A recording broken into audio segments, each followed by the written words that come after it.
सचमुच देखें, अभी गूगल करें कि सबसे झूठा प्रधानमंत्री दुनिया में कौन है, सबसे जुमलेबाज प्रधानमंत्री कौन है, सबसे मोस्ट करप्टेड प्राइम मिनिस्टर दुनिया में कौन है।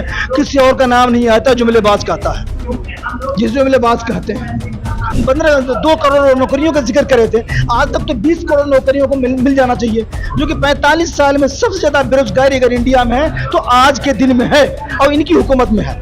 इन्होंने जो कहा आज तक किया नहीं। आज एक भी कोई उनका बता दे कोई नेक काम किया हो जो जनता के लिए हो, देश के लिए हो, मुसलमानों के लिए हो, पसमानदा के लिए हो, पंडितों के लिए हो, ठाकुरों के लिए हो, या हमारे SC ST भाइयों के लिए हो। जनसंख्या की बात करें मुस्लिम समाज की, वो तो खुद 8 बहन भाई हैं। जब 8 बहन भाई हैं तो उन्होंने अपने माँ बाप से कैसे वो नहीं किया, या उनके माँ बापों ने क्यों नहीं? वो मुसलमान थे क्या? वो मुसलमान हैं क्या?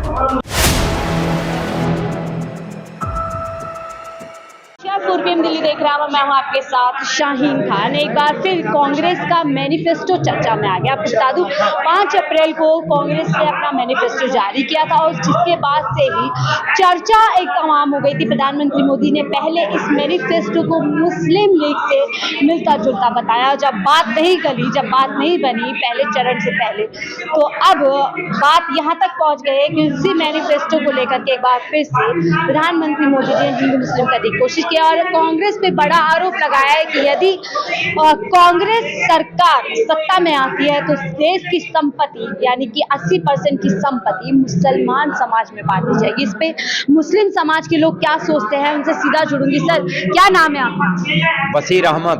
बशीर अहमद जी, जिस दिन से कांग्रेस का मैनिफेस्टो आया उसी दिन से प्रधानमंत्री मोदी जी उसको मुस्लिम लोगों से जोड़ने की बात कर रहे हैं। पहले मुस्लिम लीग का बता देते हैं और अब बड़ा बयान दिया है कि देश की संपत्ति कांग्रेस मुसलमानों में बांटना चाहती है, उन लोगों में बांटना चाहती है जिनके ज्यादा बच्चे होते हैं और साथ ही घुसपैठिया भी बोलते हैं। कैसा देखते हैं इस बयान? देखिए, माननीय जो प्रधानमंत्री जी हैं देश के, मोदी जी, उनके बारे में बहुत कुछ बताना बाकी नहीं है। जैसे ये पिछले चुनाव में ऐलान किए कि काला धन आएगा, 15 लाख सबको मिलेगा। लोगों को कितना मिला जनता देश की भली भांति जानती है। तो ये मुस्लिम की संपत्ति कांग्रेस का मैनिफेस्टो देख करके मुस्लिम लीग से जोड़ देना, ये कर देना, वो कर देना, ये सिर्फ जुमलाबाजी है। वोट लेने का एक वोट लेने का उनका बेहतरीन हथियार है। इसलिए कि भाई उनके दिमाग में है कि मुसलमान 2% या 3% ही मुझको वोट देता है और 22-20% ये मुसलमान की आबादी है। तो मुसलमानों का जब विरोध किया जाएगा तो हिंदू सेंटिमेंट देश में जगेगा और ये मेरा बेस वोटर हैं और ये हमको वोट करेंगे और फिर हम सत्ता में वापस हो जाएंगे। और जो ये कहते हैं उसमें कितना सत्यता है देश की जनता को बताना नहीं है। प्रत्यक्षम किम प्रमाणम, जैसे बोल दिए हैं मोदी जी, 15 लाख वाली बात मैंने बोलिए दिया। सबका साथ और सबका विकास, देश में कितना लोगों का साथ दिए, कितने लोगों का विकास हुआ, और साथ सबका साथ। यानी मुसलमानों का जब वोट देने की बात आती है, वोट लेने की बात आती है तो कहते हैं 10% मुसलमान भी मुझको वोट देता है। ये भी बात सही है कि देते भी हैं, लेकिन टिकट देने की बात आती है तो भारतीय जनता पार्टी किसने मुसलमानों को टिकट पकड़ाती है। तो देखिए, एक समाज को खुश करके वोट को बिटोरने में ये लोग अच्छा माने महारत हासिल किए हैं। और इस तरह का जुमला नहीं होगा तो इनसे जो इनका ये वोटर है, जो हिंदू वोटर है, ये भी खिसक जाएगा, वो एनडीए में आके, इंडिया गठबंधन में आके सड़ जाएगा। इसलिए ये तमाम लच्छेदार भाषण चल रहा है। घुसपैठिया बोल रहे हैं मुसलमानों को, देखिए घुसपैठिया, और इनके ज्यादा बच्चे होते हैं। देखिए, घुसपैठिया बोल रहे हैं, ये बात सुनिए। असम में घुसपैठियों का, हिंदू और मुसलमानों का जो जनगणना हुआ उसमें CAA का जो मामला चला तो उसमें कितना मुसलमान और कितने हिंदू आए ये देश को जानकारी है। कितने आए, तो घुसपैठिया मुसलमानों को इस वक्त बताया नहीं जाएगा, बच्चों की आबादी नहीं बताया जाएगा तो दूसरे पक्ष का वोट कैसे लिया जाएगा? वोट लेने का कुछ कारण होना चाहिए ना। एक तरफ आप कुछ मुसलमानों को बोले, दूसरी तरफ पसमानदा मुसलमानों पे वोटों की राजनीति खेल रहे हैं, पसमानदा मुसलमान को गुणगान कर रहे हैं उनका। पासमानदा मुसलमान का गुणगान इसलिए कि एक उन्होंने हथियार चलाया कि मुसलमानों को दो भागों में बांट दिया जाए, एक अपर क्लास के मुसलमान, एक पासमानदा मुसलमान। तो मान लीजिए भारतीय जनता पार्टी के लोग बतावें कि पासमानदा मुसलमानों को कितना पार्लियामेंट का टिकट दिया गया। अगर वाकई पासमानदा मुसलमान के ये लोग हितैषी हैं तो लोकसभा में पूरे देश में कितने पासमानदा मुसलमानों को इन लोगों ने टिकट दिया, कितने पासमानदा मुसलमानों को इन लोगों ने राज्यसभा में भेजा, बात सुनिए, विधान परिषद में भेजा, और ये सब जगजाहिर है। ऐसा बयान देना मंच से खुलेआम ऐसा बयान, दूसरी तरफ बोला है कि देखिए मुसलमानों के लिए हम काम कर रहे हैं, हमने ट्रिपल तलाक खत्म की, हमने जो हज का कोटा है वो बढ़ाया, मुस्लिम महिलाओं को अकेले जाने का जो है पूरा प्रावधान किया। तो क्या लगता है दोहरी बातें की जा रही है? हज का कोटा बढ़ाए, देखिए, लेकिन मेन बातों पर चल, हज का कोटा बढ़ा करके हज का जो सब्सिडी था, हज का सब्सिडी भारतीय जनता पार्टी के रीजन में काट दिया गया। जो हाजियों को सब्सिडी मिलता था वो खत्म कर दिया गया। कोटा को बढ़ा दीजिए तो जो थोड़ा सा आर्थिक रूप से बहुत संपन्न नहीं है वो भी हज करना चाहते हैं तो सब्सिडी के बदौलत कर लेते थे। लेकिन आज जब सब्सिडी हटा दिया गया हज में से, तो अब मुसलमानों का जो कोटा ये बढ़ाए हैं, तमाम कोटा खाली जा रहा है, हाजी जा नहीं पा रहे हैं जितना इनका कोटा है उतना। यही सही है। आप पूरे इस बयान को जो मुस्लिम समाज है उसको कैसे देख रहा है? क्या इस चुनाव में आप लोग पूरी तरीके से बहिष्कार करेंगे भारतीय जनता पार्टी का, या क्या करेंगे? नहीं, बहिष्कार की बात नहीं है। बहिष्कार तो भारतीय जनता पार्टी का आज के मीटिंग में खुला दिखा देश को। राहुल जी आए थे कि 90% लोग एक हो गए। हाँ, हम मुसलमान क्यों बहिष्कार करें? ये तो 90% लोग अपने आप को उपेक्षित महसूस कर रहे हैं। जो आज मीटिंग हुई है ये पूरे देश में इसका संदेश गया है जी। फिर मुसलमानों को अलग करके क्या बात किया जा सकता है? नहीं। लेकिन मुसलमानों पे लगातार राजनीति हो रही है और एक तरफ आरएसएस आज ईद मिलन का प्रोग्राम कर रही है, दूसरी तरफ पीएम मोदी खुले मन से कह रहे हैं कि देखिए कांग्रेस की सरकार आएगी तो जो स्वदेश की संपत्ति है मुसलमानों में बांट दी जाएगी, ज्यादा बच्चे वाले लोगों पे बांट दी जाएगी। कैसे देखते हैं? अगर आप सचमुच देखें, अभी गूगल करें कि सबसे झूठा प्रधानमंत्री दुनिया में कौन है, सबसे जुमलेबाज प्रधानमंत्री कौन है, सबसे मोस्ट करप्टेड प्राइम मिनिस्टर दुनिया में कौन है, किसी और का नाम नहीं आता, जुमलेबाज कहता है, जिस जुमलेबाज कहते हैं। तो ये इनकी जुमलेबाजी है और कहीं कुछ नहीं। कितनी झूठ पे झूठ, उन्होंने खुद कहा झूठ बोलो, जितना हो सके झूठ बोलो, झूठ पे झूठ बोल तो 100 बार झूठ बोलो तो एक बार वो झूठ 100 बार जो सुनेगा तो एक बार तो समझेगा भाई सही कह रहा होगा। तो झूठों का जो अभी मुल्क जो है, झूठे जो अभी सौदागर हैं हिंदुस्तान में, जो अपने आप कहते हैं कि भैया हम तो चौकीदार हैं, हम तो नौकर हैं, वाकई देश के वो नौकर है, इसमें कोई शक नहीं है। लेकिन इतना बड़ा नौकर न हो कि 2.5 लाख की पेन डाले, 14.5 लाख का चश्मा पहने, 15 लाख की घड़ी पहने और लिबास तो साहब 5 बार बदले। इतना तो कोई एक्ट्रेस भी नहीं बदलती है, एक्टर भी नहीं बदलते हैं। तो ऐसे वो फकीर, ये नहीं कहते मैं तो फकीर आदमी हूँ भैया झोला टांग के चल दूंगा। जबान में, हर जबान में इनके जुमले हैं, हर जबान में इनके झूठ और गढ़ी हुई कहानियां हैं। वो इसलिए जो कभी सफेद गोरे अंग्रेज थे वो भी जब समझ गए कि यहाँ धर्म की राजनीति जो लोग कर रहे हैं तो धर्म में बात उठाना हमारे लिए फायदा होगा, इनको लड़ाने में बहुत हमें आसानियां होंगी। तो उन्होंने डिवाइड एंड रूल का जो रास्ता अपनाया है गोरे अंग्रेजों ने, अभी जो काले आए हैं, काले जो अंग्रेज आए, यकीन मानिए वो यही धर्रा वही चीज अपना रहे हैं जो डिवाइड एंड रूल कर रहे हैं। यहाँ हिंदू में डिवाइड करके देख लिया, वो नहीं चला। अब उनके पास यही सिर्फ है हिंदू और मुस्लिम। तो मुस्लिम को जितना तर आप आंक सको, उनको जितना घिरा सको, जितना कांग्रेस को जोड़ सको उसके साथ में, कि कांग्रेस तो मुसलमानों के साथ ऐसा कर रहा था। क्योंकि जब से इंडिया गठबंधन बना है, जब से 32 से 35 पार्टियां इनके साथ आई हैं, तो इनके अंदर बुलबुलाहट और चुलबुलाहट और बिल्कुल बेचैनी सी छा पड़ी है। और वो बेचैनी इतनी ज्यादा हो गई है कि रात को नींद भी नहीं आती। कहना कुछ चाहिए, ज़बान से कुछ फिसल रहा उनके। जो न इतिहास से कहीं मेल खाता है, न किसी के स्टेटमेंट से मेल खाता है, और न कहीं उनके लेवल का कोई स्टेटमेंट उनका आता है। न एक प्राइम मिनिस्टर का एक गरिमा होता है। अगर वो प्राइम मिनिस्टर हैं तो पूरे देश के लोगों के, चाहे वो मुसलमान हो, सिख हो, ईसाई हो, हिंदू हो, ब्राह्मण हो, क्षत्रिय हो, इवन कुत्ते बिल्ली के भी प्राइम मिनिस्टर है। नारा दिया था सबका साथ, सबका विकास, सबका विश्वास।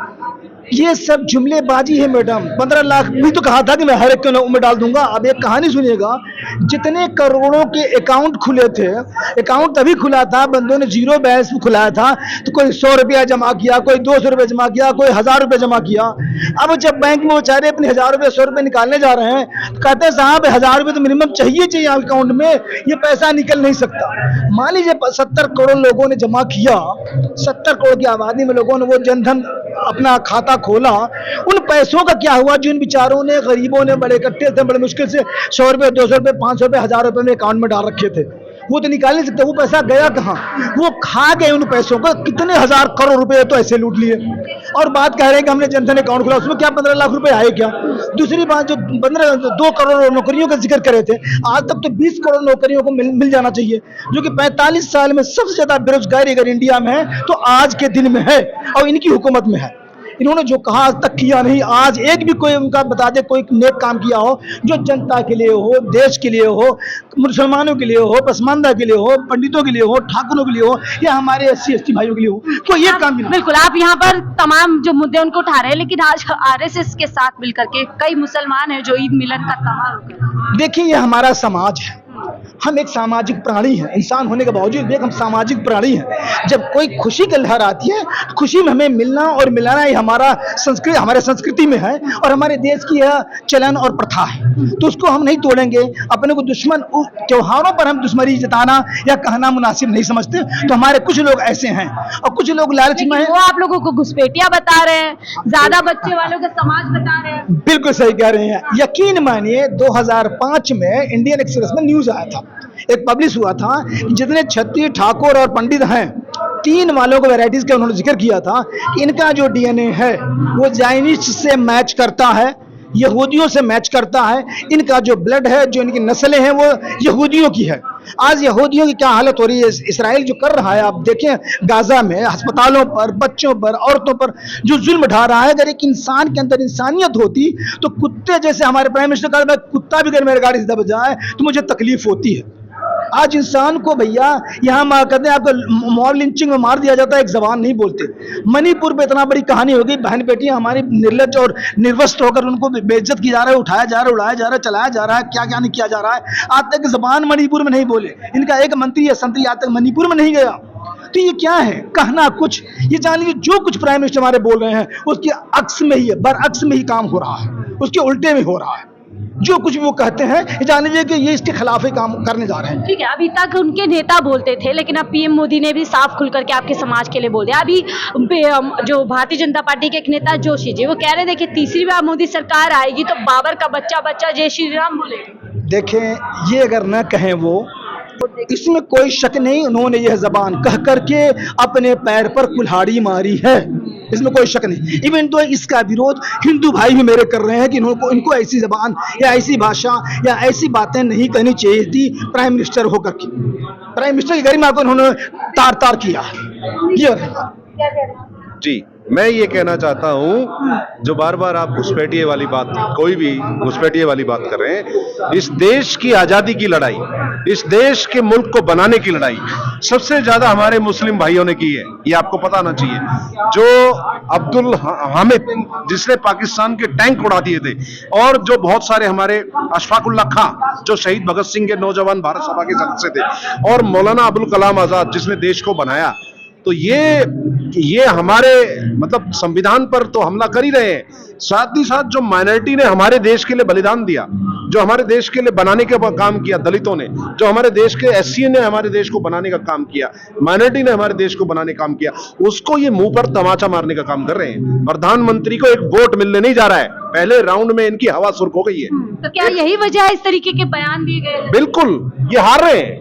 102 सीटों पर जो चुनाव हुआ है वो क्लियर कट आ रहा है। इनके मुंह पर जो पसीना आ रहा है, मैं खुद कह रहा हूं इस बात को, 4-4 बार 5-5 बार योगी और मोदी का दौरा करना, अपने अपने रोड शो को खुद प्रधानमंत्री कभी मैनेज करता है, रोड शो को मतलब शॉर्टकट कर रहे हैं, तो इसका मतलब सीधा सीधा है कि उनको जनता से भीड़, क्योंकि जनता पूछ रही है, ये हिंदू मुस्लिम कर रहे हैं, जनता कह रहे हैं रोजगार कहां है, जीडीपी 0.6% कैसे हो गई, आप ये बताइए, युवाओं के लिए अग्निवीर योजना क्यों आप लाए हैं? यानी हिंदू भी इस तरीके के बयान का विरोध करता है। बिल्कुल, हाईली कंडम्ड। मैं अखिल भारतीय ब्राह्मण महासभा का अध्यक्ष महासचिव भी हूं और मैं पूरा कंडम्ड करता हूं प्रधानमंत्री के इस बयान को। आप क्या कहेंगे, नाम बताइए, आप भी इस बयान का खंडन करते हैं? मेरा नाम दीवानचंद दीवान है। मैं इस बयान का खंडन करता हूं कि मोदी जी जो 2014 में पॉलिसी लेकर आए थे 15 लाख का लालच देकर, और देश गंवाए जीएसटी से लेकर अभी तक इन्होंने सिर्फ धर्म विवाद फैलाया है, इसके अलावा रोजगार नहीं है। 2015 में और 2022 में यूपी में जो वैकेंसी SC/ST की थी वो 22,000। मुद्दों पे बात नहीं है, कुल मिलाकर के हिंदू मुसलमान अब चुनाव में आ गया। आप इस बयान को कैसे देखते हैं? ये तो आप पत्रकार लोग जो है ना बात का बतंगड़ बनाते हैं, हिंदू मुसलमान। हम बनाते हैं, हम आप ही लोग बना रहे ये हैं। मोदी खुद कह रहे हैं। नहीं, वो कह रहे हैं ना, उनकी बात का आप समर्थन कर रहे हैं, जाने क्यों? हमने कहा था, जाने क्यों समर्थन कर रहे हैं, जबकि आपको मालूम है कि देश के अंदर इंडिया गठबंधन एक जो बन गया है, वो इंडिया गठबंधन तो बना, लेकिन उसके प्रतिनिधियों को जिताने का काम जनता कर रही है। इंडिया गठबंधन भी चुनाव के बीच में तो है, लेकिन ये असल में चुनाव जो है भारत की जनता लड़ रही है। भारत की जनता इस बयान के बाद लगता है कि पूरी तरीके से भारतीय जनता पार्टी के खिलाफ वोट करेगी। बिल्कुल, भारत की जनता का लड़ने का मतलब ही यही है कि वो सरकार के खिलाफ चुनाव लड़ रही है। आप क्या कहेंगी मैम, कैसे इस बयान को देखती है? मुसलमान समाज के लिए हाँ, मुसलमान वो कहते थे कि मतलब पसवंदा को मैं ये कर रहा हूँ, लेडीज़ों को लिए ये कर रहा हूँ, तो मैं तो पहले से ही नहीं मानती। मैं पहले से ही एक बात कहती हूँ कि अगर जो 3 तलाक के ऊपर आवाज़ उठाते हैं तो वो अपनी बीवी के हक को अधिकार को नहीं जानते। आज वो मंगलसूत्र की बात कर रहे हैं, आज ज़्यादा मतलब जनसंख्या की बात कर रहे हैं, मुस्लिम समाज की। वो तो खुद 8 बहन भाई हैं। जब 8 बहन भाई हैं तो उन्होंने अपने माँ बाप से कैसे वो नहीं किया, या उनके माँ बापों ने क्यों नहीं? वो मुसलमान थे क्या? वो मुसलमान हैं क्या जो 8-7 बहन भाई हैं? कि डराने की कोशिश की जा रही है, डराने की धमकाने की कोशिश की जा रही है। और इस बार जनता इस बार मुस्लिम डरने वाला नहीं है किसी भी हालत में। बहुत बहुत शुक्रिया हमसे बात करने के लिए। आम जनता से जुड़े हुए थे कि पीएम मोदी के इस बयान को मुसलमान समाज किस तरीके से देखता है, और आपने तमाम मुसलमानों की जो विचार है उसको सुना कि उनको कहीं से कहीं तक उम्मीद नहीं थी कि देश का एक प्रधानमंत्री मोदी जो लगातार दोहरी बात करते हैं, एक तरफ सबका साथ सबका विकास और दूसरी तरफ मुसलमानों पे ये वार। फिलहाल मुझे दीजिए इजाजत, मैं शाहीन खान 4 PM दिल्ली के लिए।